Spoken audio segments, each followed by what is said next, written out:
Kok gini sih? Selamat datang kembali di channel Abdi Mesai.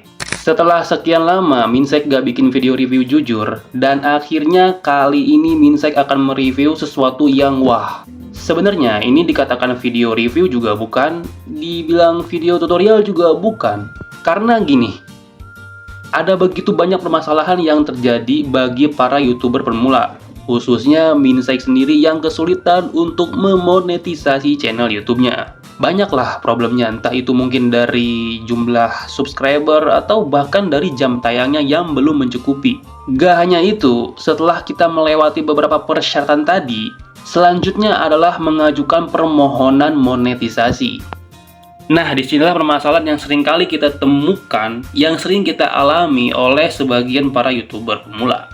Dan tentunya nggak semua channel YouTube itu bisa dimonetisasi. Hanya ada beberapa channel YouTube yang dimonetisasi sesuai dengan kebijakan dari YouTube-nya. Dan biasanya channel YouTube yang nggak bisa dimonetisasi, biasanya itu alasannya konten digunakan berulang. Terus pertanyaannya, apakah kalau ditolak, channel kita bisa dimonetisasi lagi? Jawabannya tentu bisa. Channel kita bisa dimonetisasi kembali dengan dua opsi. Opsi yang pertama itu mengajukan video banding. Dan yang kedua, itu kita harus menunggu selama 90 hari untuk kemudian kita mendaftar kembali. Nah, karena cara yang kedua ini terlalu lama ya, kita pakai cara yang pertama, yaitu membuat video banding. Cara membuat video banding pun nggak sembarangan tentunya. Ada beberapa poin yang harus diperhatikan dalam membuat video banding. Tapi sebelum itu, kita harus memperhatikan beberapa syarat sebelum video yang akan kita buat. Yaitu yang pertama, kita harus memperhatikan masa kadaluarsa dari video yang akan kita banding ini. Maksudnya, setelah kita mengajukan monetisasi, kemudian ditolak, pihak YouTube akan memberikan kesempatan kepada kita untuk mengajukan video banding dalam waktu 21 hari. Nah, kalau lewat dari 21 hari, kita nggak bisa mengajukan video banding, dan mau nggak mau, kita harus menunggu 90 hari kemudian, yang mana itu sangat rugi bagi kita. Sayang banget kan jadinya? So, ya kita harus bikin videonya sebelum masa expire-nya habis. Lalu yang kedua, selama ingin mengajukan video banding, jangan pernah hapus ataupun edit deskripsi maupun judul satu video apapun. Jangan pernah. Entah itu short atau video atau live, apapun itu, jangan pernah hapus atau edit video satupun yang menurut kita itu bermasalah. Karena selama peninjauan ulang oleh tim YouTube, channel kita akan ditinjau keseluruhan. Apakah memang channel kita itu layak untuk dimonetisasi atau bahkan tidak? Biasanya setelah kita ditolak monetisasi, kita bakalan panik dan akan menghapus video itu yang mana menurut kita video itu bermasalah. Padahal itu nggak diperbolehkan sama sekali selama video kita dalam pengajuan banding.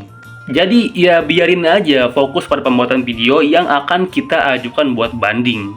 Dan setelah kita memenuhi syarat tersebut, langkah selanjutnya adalah memperhatikan beberapa poin yang akan kita gunakan untuk membuat video. Poin yang pertama, hanya berupa video saja. Tidak ada musik, tidak ada deskripsi, pokoknya hanya berupa video aja, nggak ada editan apapun itu.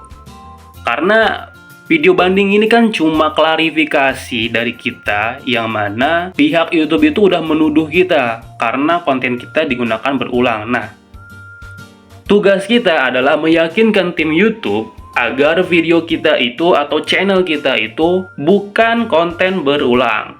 Lalu poin yang kedua, video harus berdurasi 5 menit kurang, nggak boleh lebih.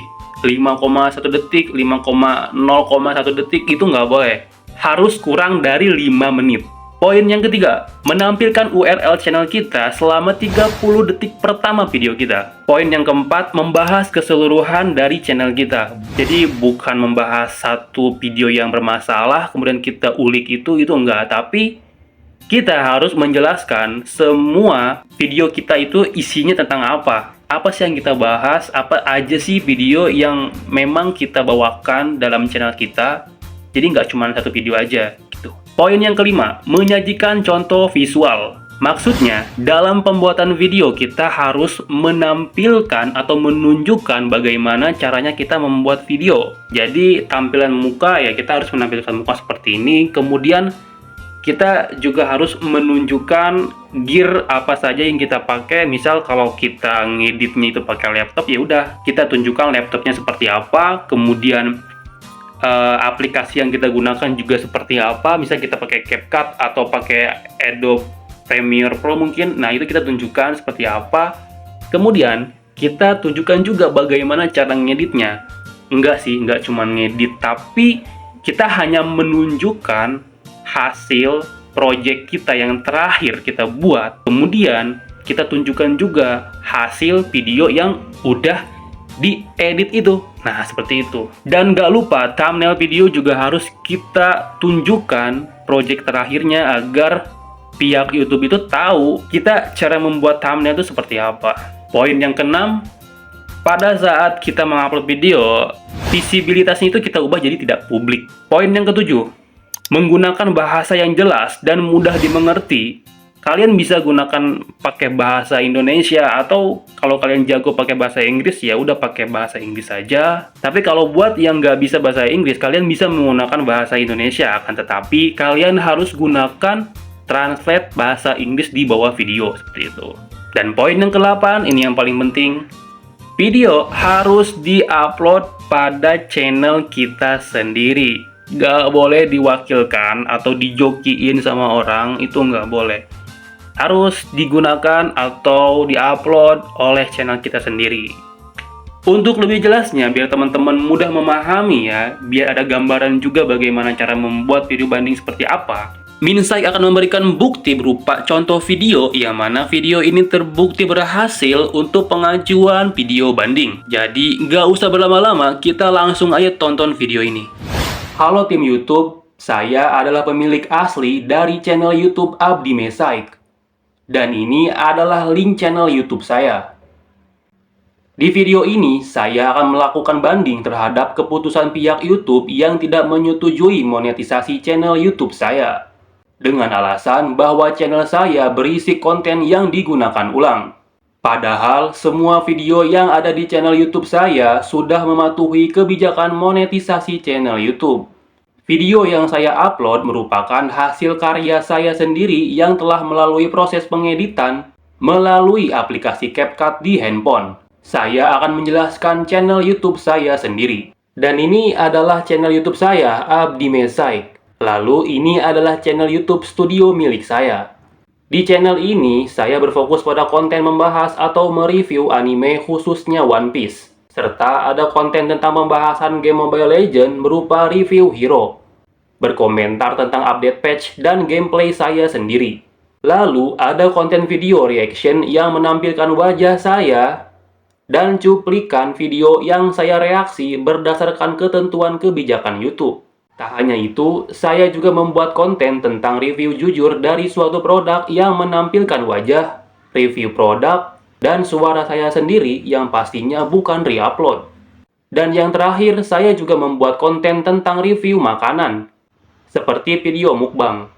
Selain video panjang tadi, saya juga membuat video short dari cuplikan video panjang saya, yang sudah saya edit kembali menyesuaikan tampilan short.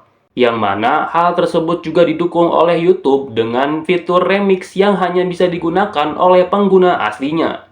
Tentunya, video short saya sesuai dengan pedoman YouTube. Kemudian, saya juga mempunyai video live tentang gameplay Magic Chess Mobile Legends. Saya merekamnya menggunakan software kamera V-Live yang sudah saya setting. Dan ini adalah rekaman live saya sendiri, menampilkan gameplay Magic Chess dan ini tidak re-upload. Ini adalah video terbaru dari channel YouTube Abdi Mesaik. Dan ini adalah video paling populer dari channel YouTube Abdi Mesaik. Dan ini adalah peralatan saya untuk membuat konten, yaitu HP, laptop, meja untuk pendukung, lalu tripod dari kardus untuk membantu saya dalam merekam suara menggunakan HP. Untuk membuat video, biasanya saya membuat skrip terlebih dahulu di laptop menggunakan software Microsoft Word. Setelah itu, saya merekam suara saya menggunakan HP sambil membaca skrip yang sudah saya tulis. Dan mencari gambar di Google untuk kemudian saya edit sebagai ulasan kritis maupun menambahkan jalan cerita atau komentar. Untuk mengedit semua itu, saya menggunakan software CapCut di handphone. Dan ini adalah proyek terakhir saya. Pertama-tama, untuk membuat video ini, saya menambahkan cuplikan video maupun gambar yang sudah saya ambil dari Google sebagai bagian dari ulasan kritis maupun komentar. Lalu, saya mengatur rasio aspek menjadi 16:9 sesuai dengan video panjang YouTube. Kemudian, saya menambahkan suara hasil dari rekaman saya sendiri sebagai komentar terhadap cuplikan tadi. Lalu, saya memotong rekaman suara saya dan menyesuaikannya ke dalam cuplikan video maupun gambar. Setelah itu, saya menambahkan efek pada cuplikan video, menambahkan sound bebas hak cipta, menambahkan tulisan yang diedit sedemikian rupa sebagai pelengkap. Tak lupa, saya juga menambahkan transisi dari satu potong video ke potongan video lainnya seperti ini. Setelah semua video selesai, kemudian saya ekspor dengan resolusi 1080p. Dengan tingkat bingkai 60 beserta laju bit saya pilih tinggi. Setelah itu, saya ekspor dan tinggal menunggu proses rendering. Untuk membuat thumbnail video, saya menggunakan software Pixellab di handphone. Dan ini adalah proyek terakhir saya untuk thumbnail video.